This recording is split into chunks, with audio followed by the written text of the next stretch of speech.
Last time we dealt with diversity, and I want to continue to truly understand the spiritual foundation of the matter. And I want to return to the example where we left off.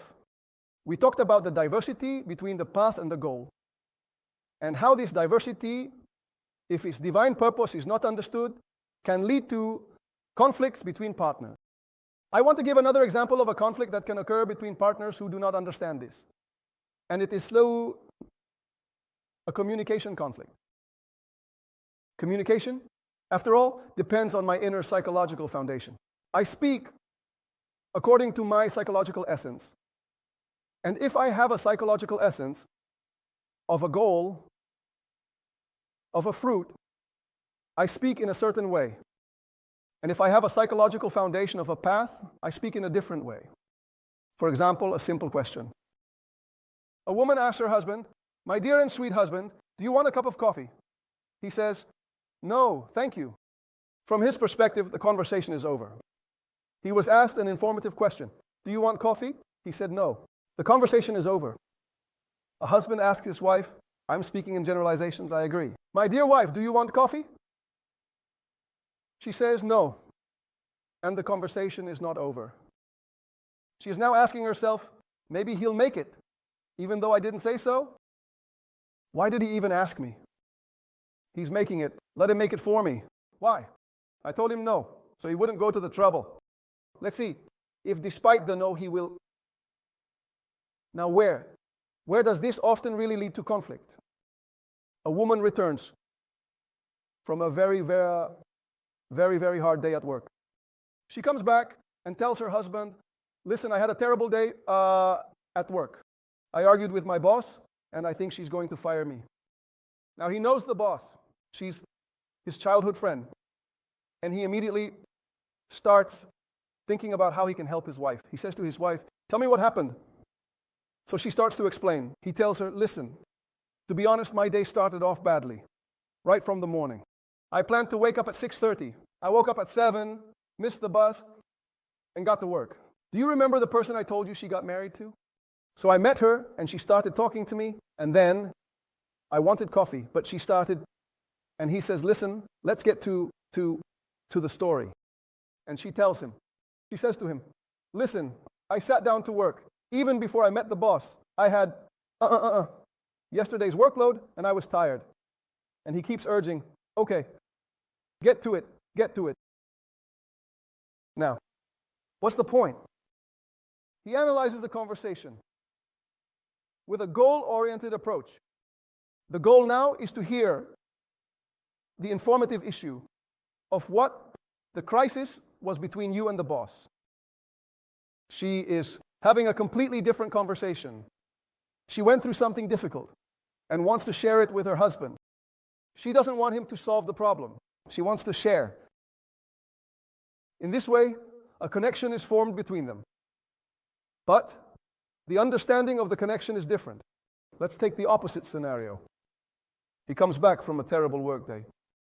He was fired on that workday. He tells his wife, "My wife, I had the hardest workday of my life." Terrible. She sits him down. "What will you tell me?" "What? Never mind. Come, never mind." "Why? Tell me you had a hard day. Share with me." No, never mind. Let's have some coffee." "Never mind. Come on, enough. Let's move on." Now, what drives him? He says, "Wait, I went through a nightmare." What's the point of sharing it with her now? Will it help anything? It won't help at all. She'll just suffer too. How does she interpret this? She says, "I'm not important enough for him to share his life with me." Now, essentially, a kind of misunderstanding has formed here. One that exists simply because they don't know how to understand their differences. And they also aren't building a process where one moves towards the other and vice versa, which, by the way, is the goal of a relationship. So the goal of a relationship is not for the man to become a woman and the woman to become a man. No. Rather, that slowly this difference will give birth to something much greater than these two halves. And that is the great goal. Therefore, I return to the equation with which I began in the previous lesson. Difference, according to the Jewish understanding of relationships, is first and foremost built into our essence. Men and women are different, and we will soon prove this from the very creation of humans. Secondly, this difference is often a reason for difficulties, but it is also the reason for attraction between us. And it is also the reason for great love. And it is also the revelation of the great goal of a relationship. Because for a single entity, there wouldn't be a woman. This is a complex psychological process. And they don't take a moment to clarify for themselves. If we go beyond these differences, there are many more differences. I'll give you a simple example of a basic difference.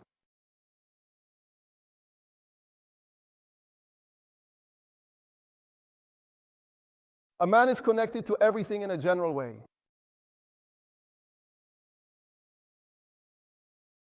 Connected to the individual, connected to the specific perspective, seeing details. You can take a test. Do it at home if you want, so you won't be embarrassed in front of the cameras. If I ask most of the women here what their husband wore on the first day of their first meeting, they remember every item of his clothing with certainty. The shoes, the pants, the kippah, the shirt. Ask the other way around. At best, he remembers where the meeting was. It was at a cafe, I think. He has no idea what she wore. Are there any men here who disagree with her? Honey, do you remember? Thank you very much. We're going for it. You miss it when it's over. I'll leave it to you. They're already addicted, getting implanted here. You'll miss it again. Conduct an experiment. Therefore, for example, there is a difference in spatial perception between men and women. Men, don't be offended, women, usually navigate better because they typically navigate spatially. That is, you need to go north now, then turn east, another kilometer south, and then right, left.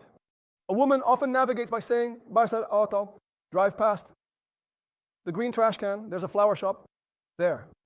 You pass the flower shop, there are 4 houses, a house with a red roof, with a window, with black curtains. You turn left, and it's wonderful.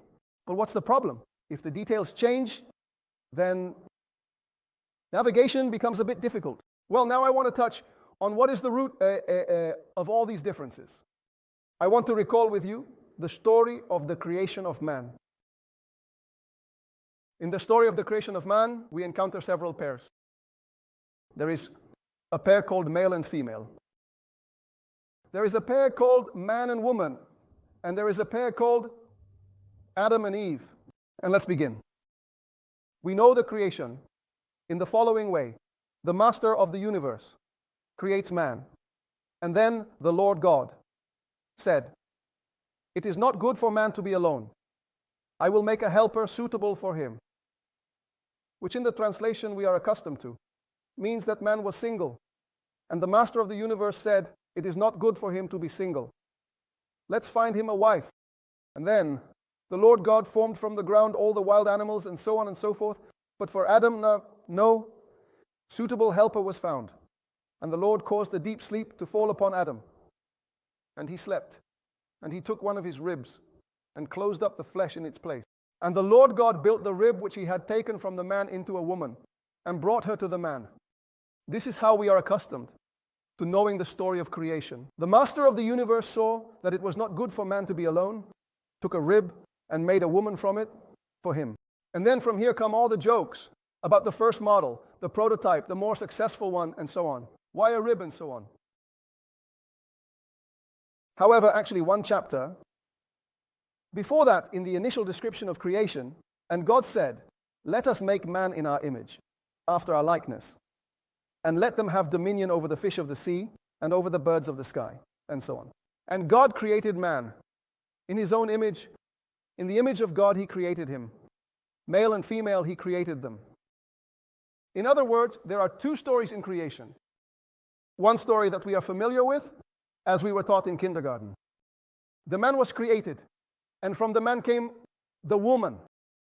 And the second story, which is not dealt with in kindergarten, is actually the main story, and which the sages explain that God created man, male and female. This human is male and female, and they were joined back to back. In the language of the Torah, human means male and female. And then the master of the universe says, when he sees this creature that is male and female joined back to back, the master of the universe says, it is not good that they are connected. By the way, in which verse is it said that it is not good that they are connected? It is not good for man to be alone. Alone, the sages explain, comes from the word lavud, meaning connected. It is not good that he is connected. A rib needs to be taken from him. In Hebrew, rib means side. It needs to be separated. In other words, the creation of man is something entirely different. There is a male and female who are one, and now they are separated, and they are called man and woman. And now they aspire to return and be together. Now, why does the master of the universe need to perform this process? To take one, at a certain point, see that this one is not good, separate it. And now, the two parts return to being one. And this is another foundation in understanding man. It is said about man, when the master of the universe says, let us make man in our image after our likeness. And God created man in his image. In the image of God, he created him. What does it mean to be in the image of God? In what way are we the image of God, gentlemen? Are we similar to God? In what way are we the image of God? The sages say that every animal has its own unique trait and strength. Each animal is special with its own power. Bold as a leopard, light as an eagle, swift as a deer, strong as a lion. Each animal has only one strength. Man has all the strengths together. Man inherently contains many strengths, many traits. He contains, thus, a collection of all the strengths together. The master of the universe says, it's not good that all these strengths are together. Why? Because it's not good that within this person there is also strength, also a path, also a goal, also emotion, also intellect, also understanding, also religion. It's not good. I will make him a helper corresponding to him.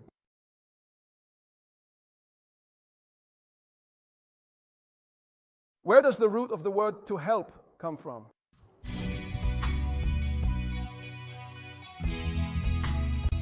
What does it mean to help? I come home at the war hour of 7 in the evening, and I see the house. In the middle of a war, of dinner, of cleaning, of homework, of preparing for tomorrow. I want to help. What should I do? Turn to the wife, ask for instructions. All right, next, what else? Run away and pray, Minchi. Let's analyze this a bit more. That is, I analyze with myself or with my wife, and I say, look, there are now 15 tasks. So I tell her, listen, you take tasks A to F, I'll take tasks G to L, okay? Right? That's called helping. You are essentially telling someone, listen, I'm narrowing it down for you. You focus on this, and I'll focus on that. The head of the Rish says helping is on the same scale as tithing, like stopping. It's essentially a reduction.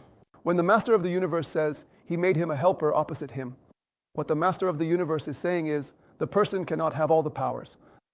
Let's narrow him down. Place some of the powers with the male, some of the powers with the female. Now what will happen?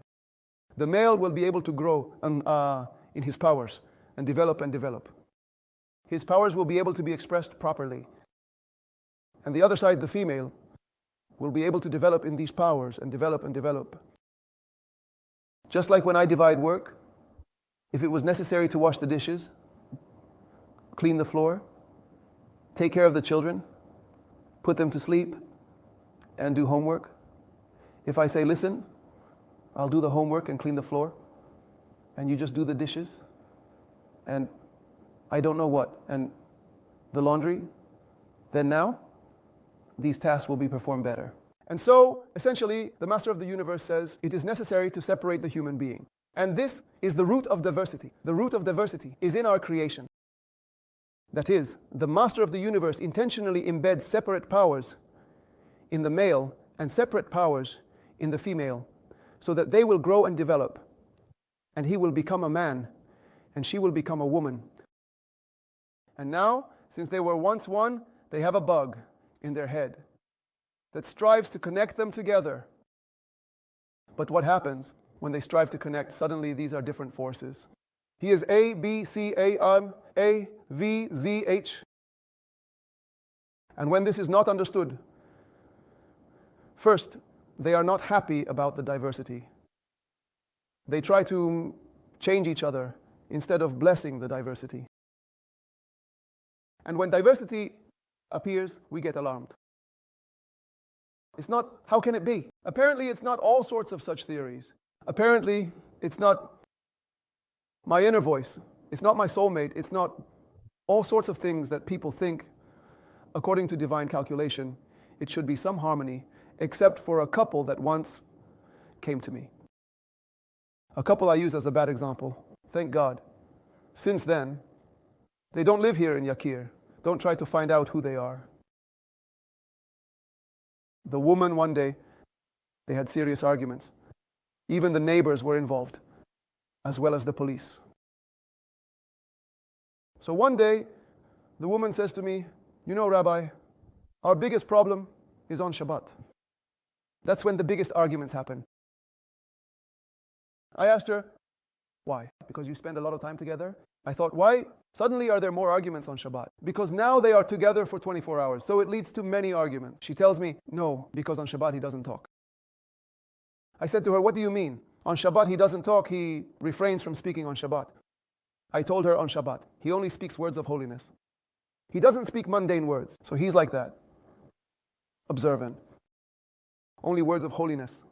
I said to her, what do you mean? What are words of holiness? So he talks about the weekly Torah portion, he speaks words of Torah.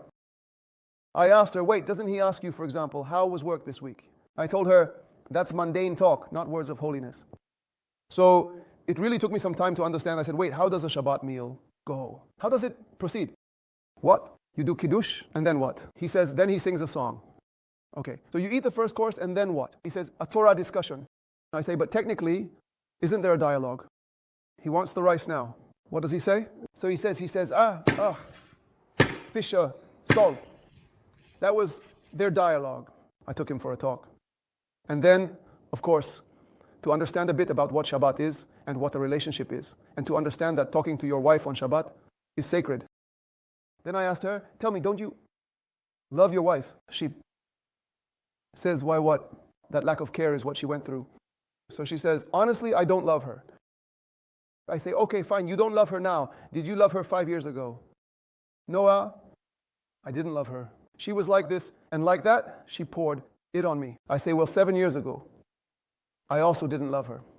So tell me, when you were under the chuppah, did you look into her eyes and say to her, behold, you are consecrated to me with this ring? Did you love her? He tells me no. I say, so why did you get married? I received the most original answer I've ever heard in my life. He tells me, the rabbi told me she is my correction. A true story. The perception of the people of Israel is that the relationship is not a correction. A relationship is great love. A relationship is immense harmony. And therefore, in the ketubah itself, on the wedding day, a door to divorce is opened. Do you know why? Many times, secular couples, I talk to them about the ketubah, and the ketubah seems to them the least romantic thing at the wedding. Suddenly, they pull out some mass agreement in Aramaic and read it aloud. Why? There are many explanations about what the ketubah is, but one of the most romantic things about the ketubah is that it talks about divorce on the wedding day. Why? There is a Hollywood Christian phrase that seems very romantic at first glance. It says, we are together until death. Until death. Is that a romantic phrase? What do you say? Yes? Dror, what do you say? Romantic? If I ask you such a question, tell me. Are you happy at your workplace? Do you like your role? Know that you will be there until the end of your life. How do you feel? The moment you negate free choice, i.e., you take the life out of a person. The Torah comes and says a relationship is first and foremost a free choice. And therefore, here is the exit door. Now, what is your role as a couple? To constantly ensure a sense of free choice. To always know, I chose this woman. I chose this man. How do I do that? First, through couples work that we will discuss in many different directions, but also by understanding that we are building a puzzle here. And not to be alarmed, and to understand that we bless these changes. How wonderful, my dear wife, we do not agree. So what will we do now? Now express your opinion, and I will express my opinion. And I wholeheartedly believe that your opinion is true. And I wholeheartedly believe that my opinion is true. Now we will find a solution on how to incorporate these two truths together in this home. And therefore, a man shall leave his father and his mother, and cleave to his wife, and they shall become one flesh again. This is essentially the complete process that we are required to undertake. I want to conclude and return to what I started with, the topic of jewelry in the previous lesson. In the previous lesson, we began with the example from the Gemara of a man whose wife curses him over matters of jewelry, right? And we asked, what is the issue? Differences between a man and a woman. A woman loves jewelry. A man usually does not love jewelry. He is not supposed to love jewelry. A woman loves clothes. A man is supposed to love them to a lesser extent. If the size of the wardrobe is the same, there is a problem. If he also takes a different outfit for each meal on Shabbat, it's probably problematic. Oh, it makes sense. Now why, gentlemen? Why do women love jewelry and fabrics more? Why? Because from childhood they were given dolls to play with? I asked such a question my wife. Loves gold jewelry. Do I need to give her a value seminar to convince her to be more modest? No, there's no need. It's not worth the money. When I was a teenager, I made a declaration which didn't stand the test of reality, that my wife would only wear female jewelry. That's what I said. Back then, it was in fashion. Fimo was very much in fashion. And I said, it's very nice, Fimo. It's even romantic. You make it together. Bake it in the oven. It's nice. What more do you need? With my wife's influence, I moved a bit away from the idea of Fimo and switched to other raw materials, only wood and stone. Well, now let's be serious. A woman loves gold and diamonds. Maybe we can convince her. I bought for my wife. It's complicated to explain here about my wife because you all know her, but it's okay. For the engagement, I wanted to be French, polite, asking for a marriage proposal with a diamond ring. But the diamond, it needed to be some diamond brought from the grandmother, a diamond that is passed down as an inheritance, etc. So in the meantime, I bought a ring with a zircon. It's time to switch to a diamond. What's wrong with this zircon? What is the difference between, does anyone here know the difference between yalam and zircon? Do you know how to tell the difference? The bank account knows the difference, right? Few, it needs to be a rare diamond. I think with the naked eye, it's impossible. You need to, yes. So maybe I'll convince my wife, give her a seminar on qualities. Listen, come on, leave it. But there's a divine point here. It's not for nothing that the Gemara says that this husband, and as Rabbi Kook says, this husband needs to rise above his feelings and understand that his wife needs jewelry and clothes and to buy them. And that's why he is committed to it in the ketubah. Why? And here lies a wonderful foundation.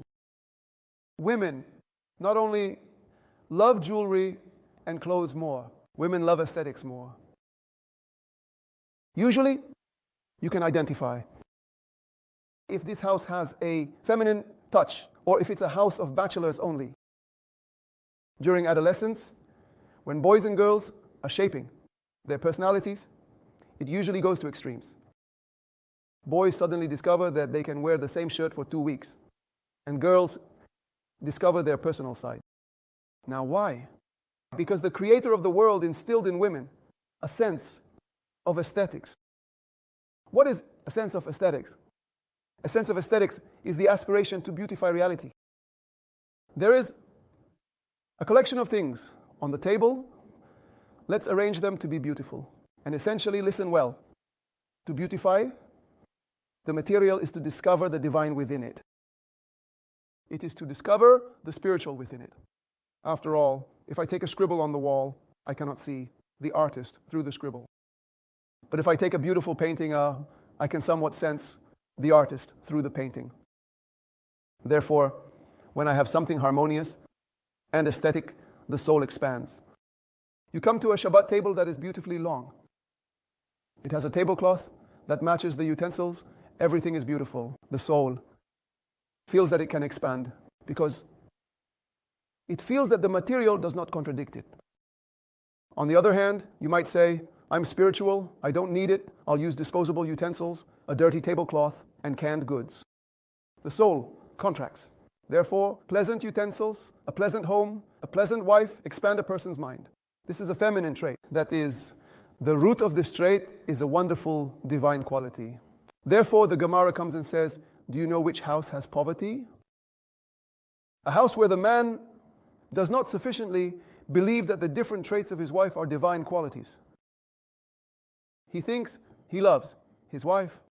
We said he doesn't buy her jewelry, not because he's stingy, not because he doesn't love her, but because he says, oh, jewelry is a waste of money. Hold on, let's give charity instead. Oh, she loves jewelry. Let's convince her to stop loving jewelry. She thinks her closet isn't full of clothes. Let me prove to her that it is full of clothes. What is she telling me to wear? I'll prove to her. Do you have something to wear? He doesn't believe in diversity. Confessing my sins today, it took me several births to agree that my wife finds it hard to go into labor if there's unfolded laundry. I started trying to convince her. What happened? So what? Is there laundry? What is it? Why do we care? Until you understand that the foundation of the home for a woman is much more genuine than yours. Right? She is in her nesting period. She is building her nest. And if it's Moroccan nesting, then it's extra special. But yes, it's quite a nest. Don't expect her to. But for you, it's something else. Now you can enter into a dispute with this. Now you can understand, wait, there's something here that even if I can't identify with it in my soul, I know, wait, this is the divine one. This is the one God. And a woman is acquired by her husband in many things. I explained to my wife that boys play rough. She can't understand why boys play rough. What is the idea? Behind it, I also don't really understand. But it's a fact. I told her, what did we do during breaks? That's what we did. What do you do during breaks? Play rough? What else is there to do during breaks? Now, we can start analyzing it. I won't analyze it here. But certainly, even here, one can be amazed by the diversity or understand that at its root, there is something divine. This is essentially a foundation. We might touch on it from other angles, but this is the foundation I wanted to start with. The foundation of diversity. The foundation of diversity and the great belief in diversity. From here, a very important trait will also appear within the home, which is the trait of a good eye. A good eye towards one another is when I believe in the other person. When I know that the difference in them is wonderful, it is divine, and I want it. So, with God's help, may we first of all truly observe each other with a more correct eye. Continue to learn with God's help and raise our homes to be full of love, brotherhood, and friendship. Thank you very much.